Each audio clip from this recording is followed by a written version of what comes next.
सर्वमंगल मांगल्ये शिवे सर्वार्थ साधिके शरण्ये त्र्यंबके गौरी नारायणी नमोस्तुते। ओम दोम दुर्गाये नमः। जय माता दी दोस्तों, आज आषाढ़ गुप्त नवरात्रि का 9वां दिन है। 9वें दिन 10 महाविद्याओं में से माँ नवमी देवी मातंगी माता की पूजा की जाती है और माता के 9 स्वरूप में माँ सिद्धिदात्री की पूजा होती है। आज के दिन हवन कर सकते हैं, कन्या पूजन भी कर सकते हैं। अगर आप सब गुप्त नवरात्रि में व्रत पूजा पाठ की है तो हवन और कन्या पूजन अवश्य करें। आज के दिन माँ मातंगी की कथा अवश्य सुनिएगा। उससे पहले जान लेते हैं आज के शुभ मुहूर्तों के बारे में। आज आषाढ़ शुक्ल पक्ष की 9वीं तिथि है जो कि शाम 4:31 तक है। उसके बाद 10वीं तिथि प्रारंभ हो जाएगी। अगर आप नवमी पूजते हैं या नवमी के दिन हवन और कन्या पूजन करते हैं तो 4:31 से पहले कर लीजिए, नहीं तो उसके बाद 10वीं तिथि प्रारंभ हो जाएगी। सूर्योदय सुबह 5:28 पर, सूर्यास्त शाम 7:23 पर, ब्रह्म मुहूर्त सुबह 4:07 से लेकर सुबह 4:48 तक, प्रातः संध्या सुबह 4:28 से सुबह 5:28 तक, अभिजीत मुहूर्त सुबह 11:58 से लेकर दोपहर 11:53 तक, विजय मुहूर्त दोपहर 2:45 से लेकर दोपहर 3:40 तक, गोधूली मुहूर्त शाम 7:22 से शाम 7:42 तक, संध्या समय शाम 7:23 से शाम 8:24 तक। आज अमृत काल का समय रहेगा सुबह 9:38 से लेकर सुबह 11:26 तक। इस अमृत काल के समय में पूजा पाठ, हवन, कन्या पूजन करना बेहद ही शुभ होता है। निशिता काल का समय रहेगा रात 12:06 से लेकर रात 12:46 तक।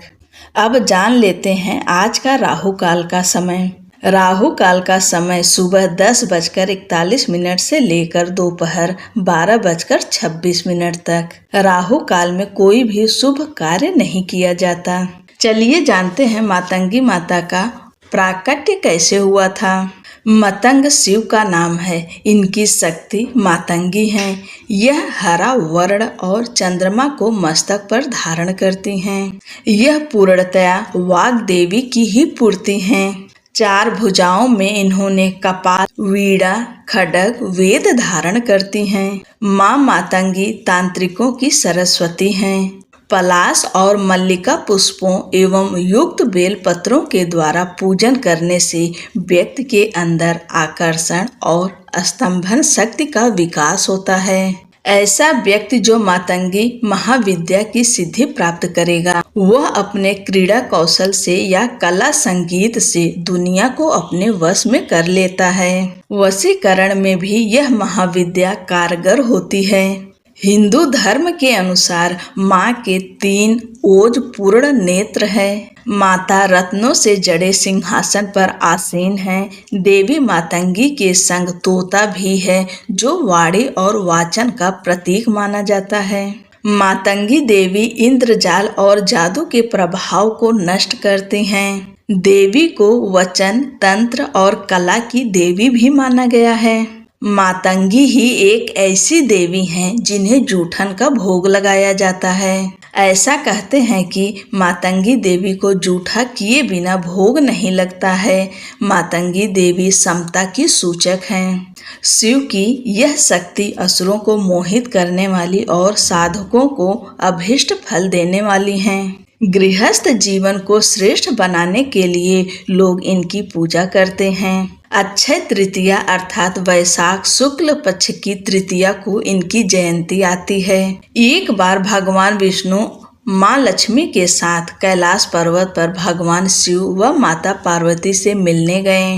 भगवान विष्णु अपने साथ भोजन भी लेकर गए जिसे उन्होंने शिव व पार्वती को खाने के लिए दिए।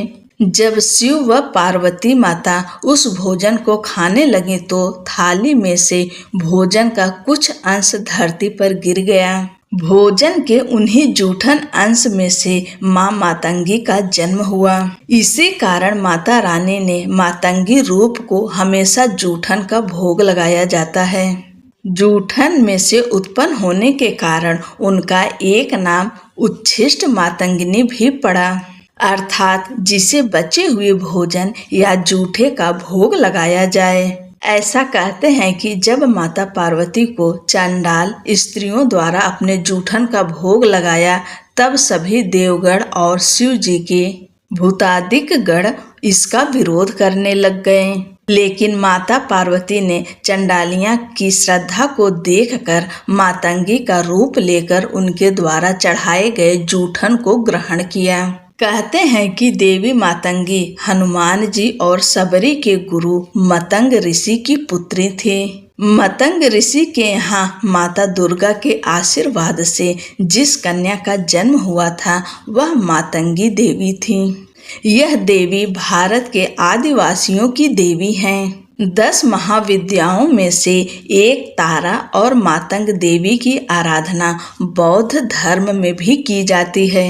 बौद्ध धर्म में मातंगी को माता गिरी कहते हैं। मान्यताओं के अनुसार जो भी व्यक्ति सच्चे मन से माता मातंगी की पूजा और मंत्र साधना करता है, माता उस पर प्रसन्न होती हैं और साथ ही सभी प्रकार के दुख और दरिद्रता से मुक्ति दिलाती हैं। बोलो माँ मातंगी माता की जय। मातंगी माता की पूजा से आप भौतिक जीवन को भोगते हुए अध्यात्म की ऊंचाइयों को छू सकते हैं। माँ मातंगी की पूजा से जातक को पूर्ण गृहस्थ सुख, शत्रुओं का नाश, भोग विलास, अपार संपदा, वाक सिद्धि, कुंडली जागरण, अपार सिद्धियां, काल ज्ञान, इष्ट दर्शन आदि माँ के आशीर्वाद से प्राप्त होते हैं। बोलो अम्बे मात की जय। जय माता दी।